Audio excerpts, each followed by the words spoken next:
Hai, Assalamualaikum warahmatullahi wabarakatuh. Selamat pagi, selamat siang, dan selamat sore mahasiswaku dan mahasiswiku dari Universitas Binasaran Informatika. Kembali lagi dengan saya di pertemuan ketiga dengan pokok bahasan yang berbeda, yaitu prinsip-prinsip komunikasi. Kita langsung saja berbicara apa sih prinsip-prinsip komunikasi itu. Banyak pakar yang mengartikan prinsip-prinsip komunikasi itu berbeda kontekstual. Ada yang mengatakan seperti William B. Goodikins dan Young Yun Kim sebagai asumsi-asumsi dari komunikasi. Ada juga pakar yang menyatakan bahwa prinsip komunikasi dapat diartikan sebagai karakteristik-karakteristik komunikasi seperti Cassandra L. Book, Bert E. Bradley, Larry E. Samovar, Richard E. Porter, Sarah Trenholm, dan Arthur Jensen. Sedangkan Deddy Mulyana sendiri membuat istilah baru yaitu prinsip-prinsip komunikasi. Jadi pada dasarnya yang namanya prinsip-prinsip komunikasi itu adalah batasan atau standarisasi dari komunikasi sebagai konsep yang harus kita pahami bersama gitu ya. Standarisasi, batasan-batasan, pakeman-pakeman gitu ya. Karakteristik itu disebut dengan prinsip-prinsip komunikasi atau pandangan-pandangan dasar tentang komunikasi yang harus kita pahami bersama. Nah, di sini ada 12 prinsip yang akan jelaskan pada pertemuan ketiga ini. Yang pertama, komunikasi adalah suatu proses simbolik. Apa maksudnya? Komunikasi adalah suatu proses simbolik bahwa sejatinya manusia diciptakan sebagai animal symbolicum yang artinya makhluk membutuhkan lambang gitu ya. Jadi semenjak kita lahir ke dunia dan kita menangis dengan versi teriakan bayi kita itu sudah menjadi lambang tersendiri. Wajah kita juga menjadi lambang tersendiri. Contohnya ini mirip bapaknya atau mirip ibunya ya, gitu. Kulitnya mirip bapaknya atau mirip ibunya ya. Nah, itu sudah merupakan konsep lambang yang kita dapat pahami bersama. Jadi lambang itu dapat berupa kata-kata pesan verbal, non-verbal, kemudian bisa juga berupa bahasa tubuh gitu ya, kemudian volume suara, intonasi suara, pakaian gitu ya, warna gitu dan lain sebagainya. Nah, makanya salah satu contoh yang dipaparkan di PPT di sini, salah satu lambang yang dapat kita artikan adalah lambang negara kita sendiri, bendera merah putih gitu ya. Nah, sebenarnya sifat-sifat lambang itu ada beberapa yang perlu kamu perhatikan. Sifat lambang yang pertama sebenarnya sembarang atau mana suka dan sewenang-wenang. Jadi lambang itu sebenarnya konteks yang tidak ada maknanya, tapi kita yang memberi makna sebagai pelaku komunikasi. Ya meja ya bentuknya seperti itu, kursi bentuknya seperti itu gitu, warna merah seperti itu, warna putih seperti itu. Tapi dia ada maknanya karena ada kita sebagai pelaku komunikasi yang mempunyai kesepemahaman bersama untuk memberikan makna gitu. Jadi pada dasarnya sifat lambang itu adalah sembarang gitu ya, sewenang-wenang. Apa saja bisa dijadikan lambang. Kadang-kadang rambut kita yang terjatuh di pakaian kita pun gitu ya, itu bisa menjadi lambang tersendiri. Rambut kita yang akan memutih itu menjadi lambang tersendiri yang artinya bahwa umur kita sudah menjelang tua dan lain sebagainya. Nah, yang kedua, lambang pada dasarnya tidak mempunyai makna tadi yang sudah saya bilang karena sifatnya yang sembarang dan dia hanya sekedar sekedar konsep yang sebenarnya nggak ada artinya, tapi kita manusianya lah sebagai pelaku komunikasi yang memberi maknanya. Sehingga lambang itu ada di dalam kepala kita, bukan terletak pada lambang itu sendiri. Dan lambang itu bervariasi, yaitu ya, dari suatu budaya ke budaya yang lain. Pernah mendengar istilah di mana di mana bumi berpijak, disitulah langit dijunjung gitu ya. Nah, itu juga salah satu istilah yang menyatakan bahwa lambang dari suatu budaya dengan budaya yang lain dapat dipahami maknanya berbeda antara satu manusia dengan manusia yang lain gitu. Contohnya di negara India sendiri, mereka mempunyai definisi dari perempuan yang subur atau perempuan yang cantik itu adalah perempuan yang lebih berisi dibandingkan perempuan yang berbodi kurus atau langsing gitu ya.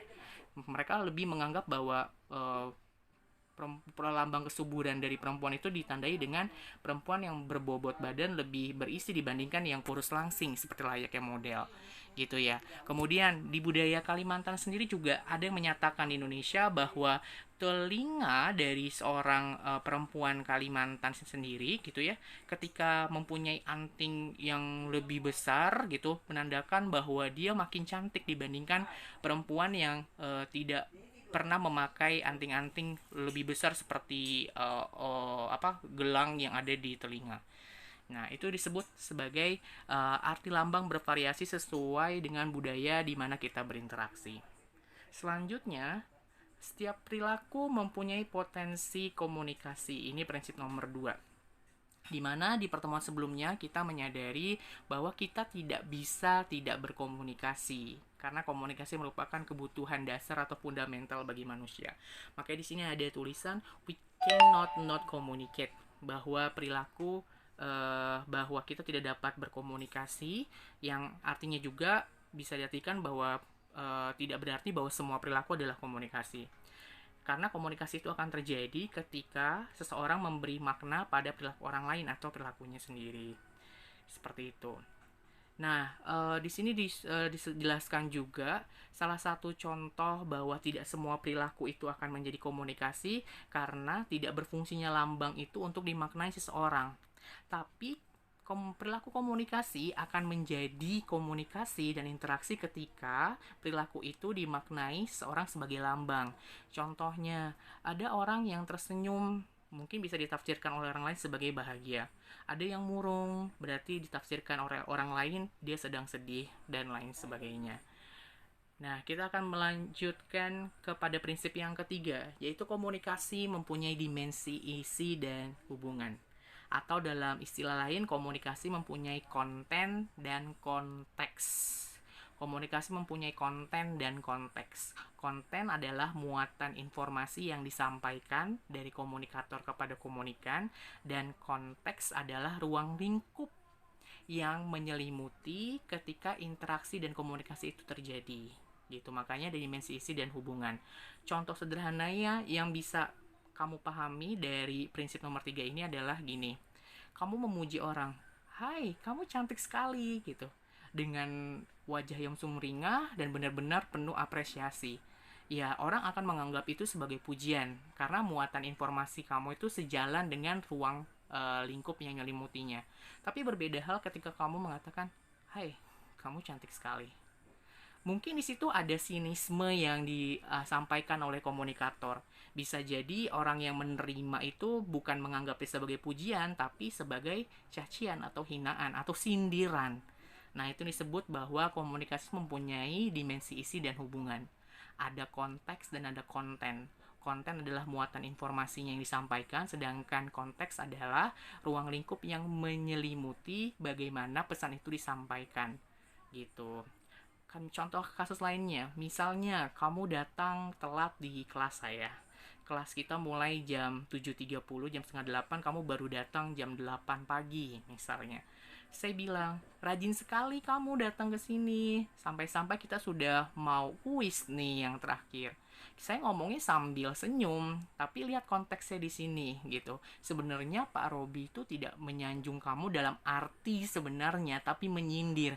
Hello, kok kamu datangnya telat sekali gitu. Kita masuk jam 7.30, kamu baru datang jam 8 pagi, dan kita sedikit lagi akan kuis gitu. Itu disebut dengan komunikasi punya dimensi isi dan hubungan. Prinsip yang selanjutnya adalah komunikasi itu berlangsung dalam berbagai tingkat kesengajaan ya.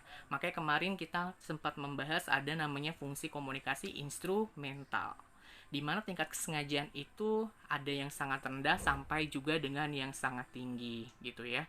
Ada yang benar-benar direncanakan secara rinci dan detail, ada yang memang tingkat kesengajaannya tidak begitu tinggi, itu lebih spontan. Kesengajaan bukanlah syarat untuk terjadinya komunikasi, meskipun kita sama sekali tidak bermaksud menyampaikan pesan kepada orang lain. Perilaku kita potensial ditafsirkan orang lain. Kita tidak dapat mengendalikan orang lain untuk menafsirkan atau tidak menafsirkan perilaku kita.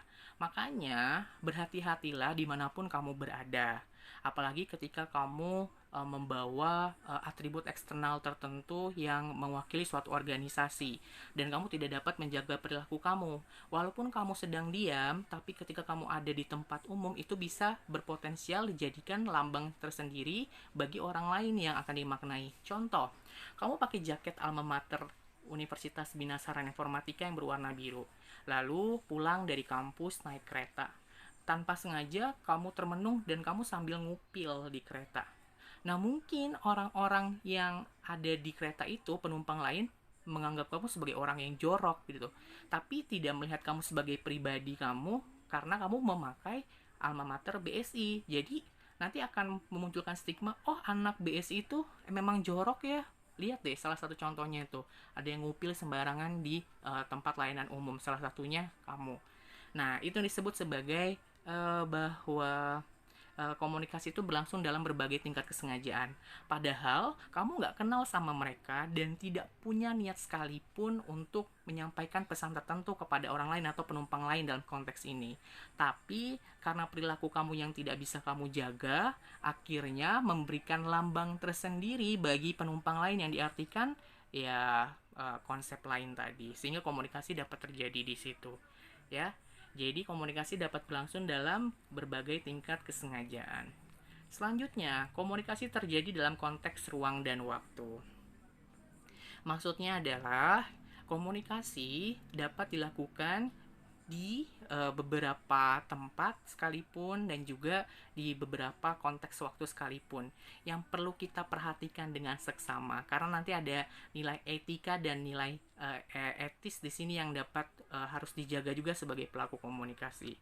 Contohnya, kamu ingin bercanda dengan teman kamu tapi kamu sedang ada di masjid atau tempat kamu ada sedang di masjid atau misal tempat ibadah yang lain. Nah, itu akan menjadi tidak tepat waktunya karena konten dari tempat ibadah bukan sebagai tempat untuk bercanda atau saling memberikan lelucon gitu ya. Maka di situ ada tempat, ruang tempat, dan waktu. Contoh lainnya adalah ketika kamu menghubungi saya sebagai dosen jam 12 malam, jam 11 malam, jam 10 malam, terkait tugas yang harus dikumpulkan sebenarnya 1 minggu yang lalu. Nah, itu ada konten tidak sopan atau tidak etisnya gitu, karena ya jam segitu adalah jam dimana orang sedang beristirahat gitu, tidak diganggu lagi oleh pekerjaan yang sifatnya akademis maupun non akademis. Itu disebut dengan konteks ruang dan waktu yang perlu kamu perhatikan gitu ya. Selanjutnya prinsip yang keenam adalah komunikasi melibatkan prediksi peserta komunikasi. Prediksi itu apa sih? Ramalan gitu ya. Kita sebagai pelaku komunikasi manusia dan di dalam konteks psikologi juga ketika nanti kamu mengambil mata kuliah psikologi dianggap sebagai psikolog amatir gitu. Sebelum kita berkenalan sama orang lain, kita juga akan menerka-nerka terlebih dahulu kan. Ini tipe karakter yang akan welcome atau menyambut saya dengan baik atau tidak ya, atau yang memang super jutek atau memang yang super cool yang tidak welcome dengan sambutan dari saya. Makanya disebut bahwa komunikasi melibatkan prediksi peserta komunikasi. Karena pada dasarnya manusia itu adalah psikolog amatir yang akan mempersepsi dirinya dan juga mempersepsi orang lain. Makanya ada konsep diri kemarin yang kita bahas. Itu yang dimaksud dengan melibatkan prediksi peserta komunikasi. Maka dari itu, sebelum menyampaikan pesan kepada orang lain, maka ada istilah sebelum ngomong diayak dulu dong bahan omongan lo. Nah, gitu ya dalam bahasa kasar atau bahasa Betawinya ya. Maksudnya itu tadi, sebelum kita menyampaikan pesan kepada orang lain, dipikirkan terlebih dahulu karena kita harus meramal juga orang yang akan ajak kita omong ini atau ajak kita komunikasi ini cocok nggak dengan tipe obrolan yang akan kita bawa gitu saat berinteraksi. Makanya di sini disebut sebagai prediksi atau meramal sebagai psikolog amatiran gitu. Yang ketujuh, komunikasi itu bersifat sistemik yang artinya ada dua sistem dasar beroperasi dalam transaksi komunikasi itu, sistem internal dan sistem eksternal. Sistem internal itu adalah kepribadian kamu yang mungkin sudah terbawa secara alamiah akibat cikal bakal kamu dibesarkan orang tua kamu dengan berbagai budaya di rumah. Sebagai contoh, bagaimana kamu menyapa orang. Mungkin ketika kamu lahir dengan adat Jawa, nada kamu lebih lemah lembut gitu ya. Sedangkan kamu yang lahir di adat Batak dan biasa hidup tinggal di pegunungan, kamu lebih bervolume suara lebih lantang dibandingkan yang Jawa, yang kadang-kadang dianggap oleh orang Jawa itu adalah marah, padahal itu bukan marah, memang itu adalah aksentuasi kamu. Itu disebut dengan sistem internal. Jadi sistem internal itu adalah atribut internal yang secara tidak sadar pasti akan terwakilkan atau terrepresentasi saat kamu berkomunikasi atau berbicara dengan orang lain. Agama kamu juga akan menentukan gimana kamu akan bersikap gitu kan ya. Ketika kamu seorang Katolik, pasti kamu sebelum makan misalnya kamu akan berdoa ala Katolik itu dengan ritual ya, tanda salib kamu yang akan kamu lakukan. Sedangkan kalau orang Muslim tidak seperti itu. Itu disebut dengan sistem internal. Sedangkan kalau sistem eksternal adalah uh, unsur-unsur yang berada di lingkungan luar individu sendiri, seperti kata-kata yang dia pilih untuk berbicara, tatapan matanya, kemudian bagaimana volume bicaranya, intonasinya, kemudian pakai yang dia gunakan gitu ya. Kemudian bagaimana dia mengontrol emosi saat berbicara, kemudian penataan ruangan, cahaya, temperatur ruangan, itu adalah elemen-elemen dari sistem eksternal yang juga akan mempengaruhi berjalan efektif atau tidaknya komunikasi. Makanya komunikasi sebagai proses yang sistemik gitu. Ada gabungan antara sistem internal dan sistem eksternal yang tidak dapat kamu pungkiri saat berkomunikasi dengan orang lain. Selanjutnya adalah prinsip yang nomor 8. Semakin mirip latar belakang sosial budaya, semakin efektiflah komunikasi. Nah, ini adalah karakteristik dari komunikasi yang perlu kamu pahami, yang mungkin kamu rasakan ketika berkenalan dengan orang baru.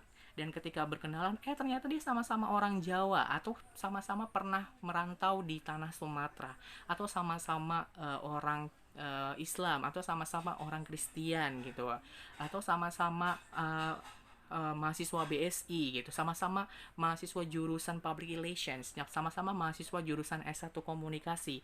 Mungkin dia di UPSI Kalimalang, kamu ke UPSI Margonda. Nah, ada kesamaan di dalam